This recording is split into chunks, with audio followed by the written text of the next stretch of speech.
कहते हैं धरती पर कुछ रानियां सुंदरता से नहीं, अपने संस्कार और सम्मान से अमर होती हैं। ऐसी ही एक रानी थी पद्मावती। सिंघल द्वीप की अपराजिता, जिसका नाम इतिहास के पन्नों में नहीं, हृदयों की गहराइयों में लिखा गया है। सागर किनारे चमकता हुआ महल, जहां रानी पद्मावती मोर पंखों से सजी खिड़की के पास खड़ी हैं। उनकी आंखों में गहराई है, जैसे समंदर की लहरें। जहां सूरज पहले उगता था, वहां की राजकुमारी थी पद्मावती।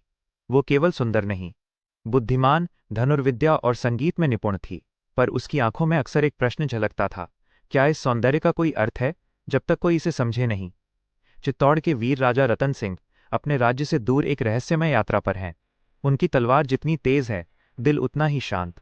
वो शिकार करते करते सिंघल के जंगलों में पहुंच जाते हैं। चित्तौड़ के शेर। पर उस दिन उनका शिकार किस्मत ने खुद तय किया था। वो सिंघल के जंगलों में भटकते हुए एक ऐसी जगह पहुंचे जहां एक युवती कमल ताल के पास बांसुरी बजा रही थी। वो थी पद्मावती। और उस क्षण समय ठहर गया।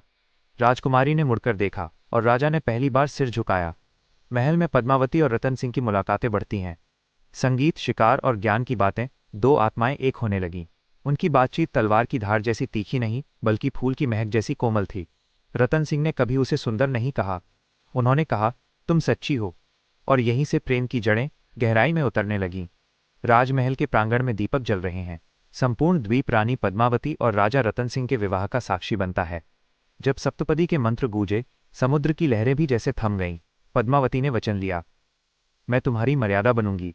और रतन सिंह ने कहा, मैं तुम्हारे सम्मान की रक्षा करूंगा, हर युग तक।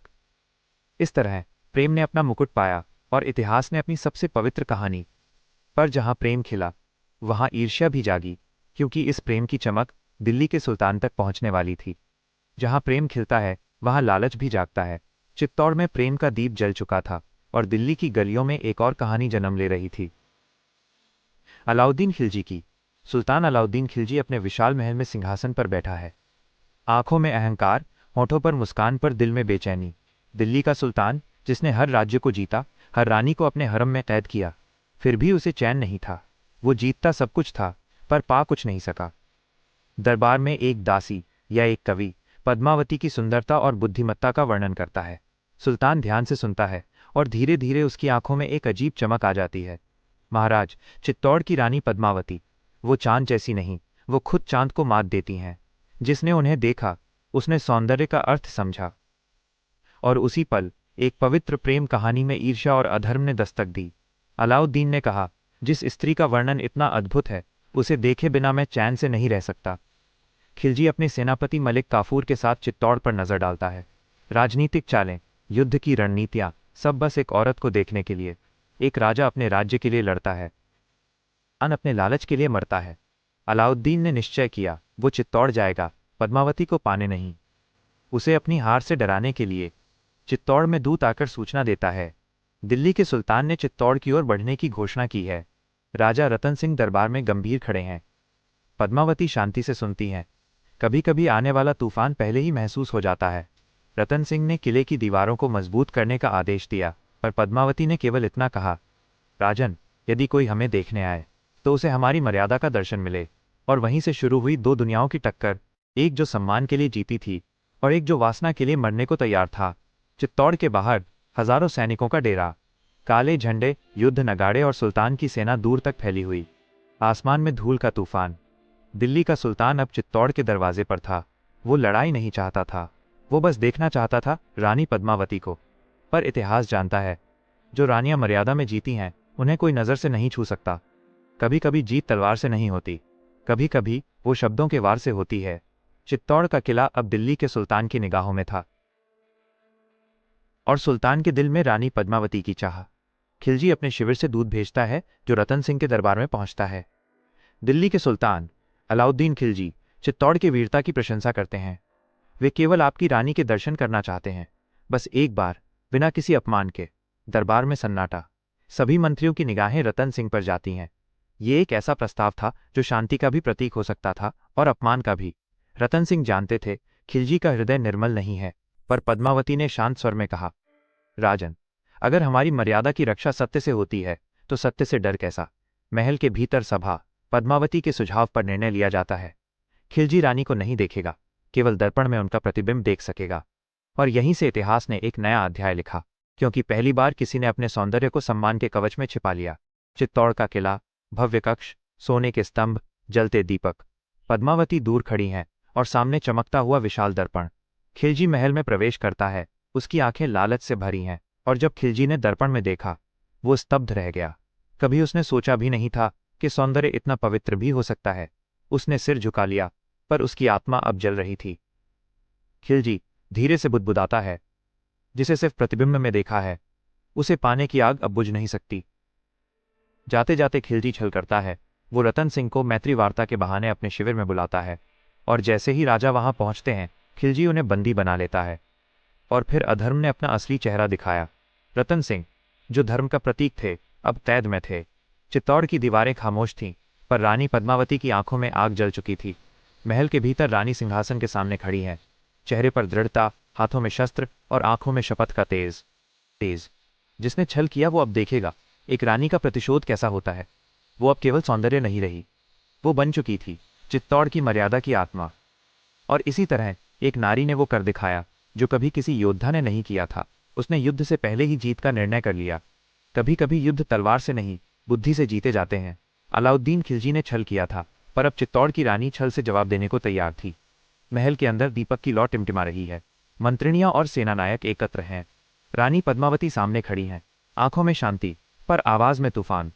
हमारे राजा को बंदी बनाया गया है, पर याद रखो, चित्तौड़ की रानी किसी से भयभीत नहीं होती। हम युद्ध नहीं करेंगे, हम सम्मान से छल को हराएंगे। वो योजना जो आगे आने वाले युगों में रणनीति कहलाएगी, वहीं जन्मी थी उसी सभा में। रानी पद्मावती और उनकी विश्वस्त दासियां युद्ध के कवच पहनती हैं। महल के द्वार खुलते हैं, पर्दों में लिपटी रानियां रथों में सवार होती हैं, पर हर रथ के नीचे छिपे हैं चित्तौड़ के सैनिक। खिलजी को लगा रानी मिलने आ रही है, पर असल में वो अपनी सेना भेज रही थी। इतिहास में पहली बार एक स्त्री ने युद्ध भूमि को धोखे से नहीं, बुद्धि से जीता। खिलजी का शिविर, सुनहरी तंबू, चारों ओर पहरा। अचानक रथों का काफिला आता है। खिलजी मुस्कुराता है, सोचता है कि रानी झुकी है, पर अगले ही क्षण तलवारें चमक उठती हैं। और वो क्षण आया जब सच्चाई ने छल की जंजीरों को तोड़ दिया। चित्तौड़ के सैनिकों ने खिलजी के शिविर पर धावा बोल दिया। हर रथ से निकलती तलवारें, हर दासी बनी योद्धा। आसमान में धूल और ज्वाला साथ उठे। कैदखाने के अंधेरे में राजा रतन सिंह बंधे हैं। दरवाजा टूटता है और अंदर पद्मावती की सेना घुसती है। उनके सेनापति झुकते हैं। महाराज, रानी ने आपको छुड़ा लिया। और फिर प्रेम ने एक बार फिर जीत हासिल की। रतन सिंह को आज़ादी मिली, पर उनकी आंखों में चिंता थी, क्योंकि बाहर खिलजी का तूफान अब पूरी तरह जाग चुका था। खिलजी अपने तंबू से निकलता है, चेहरा विकृत, आंखों में क्रोध की ज्वाला। वो चिल्लाता है, अब मैं चित्तौड़ को राख बना दूंगा। उसकी हार ने उसके अंदर के दानव को जगा दिया था। अब ये सिर्फ युद्ध नहीं था, ये अहंकार का अंत बनने जा रहा था। महल में राजा रतन सिंह और रानी पद्मावती खड़े हैं, चारों ओर सैनिक पंक्तिबद्ध।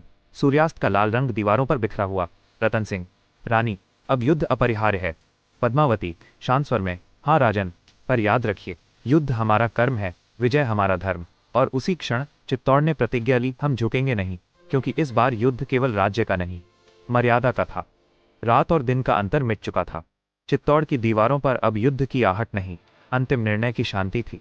अलाउद्दीन खिलजी की सेना किले के चारों ओर थी, पर भीतर एक रानी अपनी अमरता लिखने जा रही थी। सूर्योदय के साथ युद्ध प्रारंभ होता है। चित्तौड़ के द्वार खुलते हैं। राजा रतन सिंह अपनी तलवार उठाते हैं। सैनिक जयकार करते हैं, हर हर महादेव। धूल और धुआं मिल गए, लोहा, अग्नि और रक्त सब एक हो गए। रतन सिंह रणभूमि में उतरे और चित्तौड़ की धरती ने उनके हर कदम पर प्रणाम किया। महल के भीतर रानी सफेद वस्त्र धारण करती हैं। चारों ओर दीपक जल रहे हैं और स्त्रियां भक्ति गीत गा रही हैं। रतन सिंह युद्ध से लौटकर रानी के पास आते हैं। दोनों शांत खड़े हैं, आंखों में आंसू नहीं, केवल गर्व। रतन सिंह धीमे स्वर में, मैंने प्रतिज्ञा निभाई रानी, पर अब इस देह से ज्यादा इस धरती को तुम्हारी गरिमा चाहिए। पद्मावती मुस्कुराते हुए, राजन, प्रेम का अंत मृत्यु नहीं होता, वो आरंभ होता है अमरता का। महल का आंगन विशाल अग्निकंड, चारों ओर हजारों रानियां और वीरांगनाएं माथे पर तिलक लगाए, आंखों में अग्नि और होठों पर श्लोक। वो क्षण था जब धरती थर्राई, आसमान झुक गया। रानियों ने अग्नि की ओर बढ़ते हुए कहा, शरीर जल सकता है, सम्मान नहीं। सभी स्त्रियां संकल्प स्वर में, जय मेवाड़, जय मर्यादा। और अग्नि ने उन्हें निगल नहीं लिया, बल्कि अमर कर दिया। वो राख नहीं बनी, वो आस्था की ज्योति बन गई। खिलजी किले में प्रवेश करता है।